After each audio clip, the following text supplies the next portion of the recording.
Kalau Bapak semuanya langsung ngomong 200, 300. Enggak, saya sih Mas. Ini bukan masalah duta. Ya, dan Dengerin dulu. Iya. Nanti kita ke rumah sakit, kita cari tahu apa yang terjadi sama kakinya. Istri musisi Fiersa Besari, Akia Nurfatla mengalami insiden yang membuat kakinya untuk sementara harus menggunakan penyangga selama beberapa minggu ke depan. Hasil ronsen menunjukkan tidak ada retak atau patah tulang. Jadi tidak perlu rawat inap atau operasi, tulis Fiersa dikutip di akun Fiersa Besari, Sabtu, 3 Januari 2026. Hanya beberapa hari ke depan kemungkinan akan terjadi pembengkakan akibat trauma pada otot, tulisnya lagi.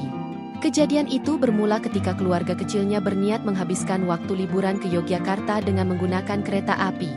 Setelah sampai di stasiun Gambir dan turun dari taksi, Akia bersama seorang manajer, Ubay, berjalan ke arah bagasi untuk menurunkan barang-barang, sementara Fiersa menggendong anaknya. Tiba-tiba saja dari arah belakang ada mobil yang dikendarai seorang pria berusia sekitar 60-70 tahun menabrak Akia dan manajer.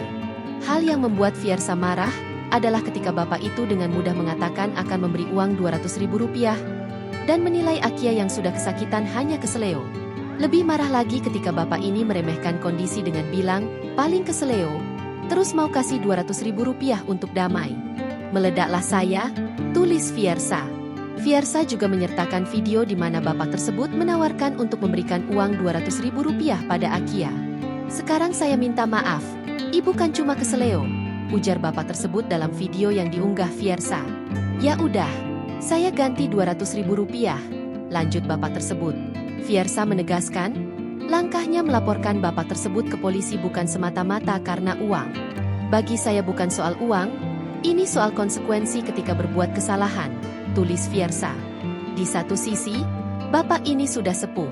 Di sisi lain, justru karena dia sudah sepuh, jangan sampai ada korban lain akibat kelalaiannya, imbuh Fiersa. Namun Fiersa tak ingin memperpanjang laporannya, karena akan melibatkan penyitaan kendaraan dan proses kedepannya mungkin harus siap bolak-balik.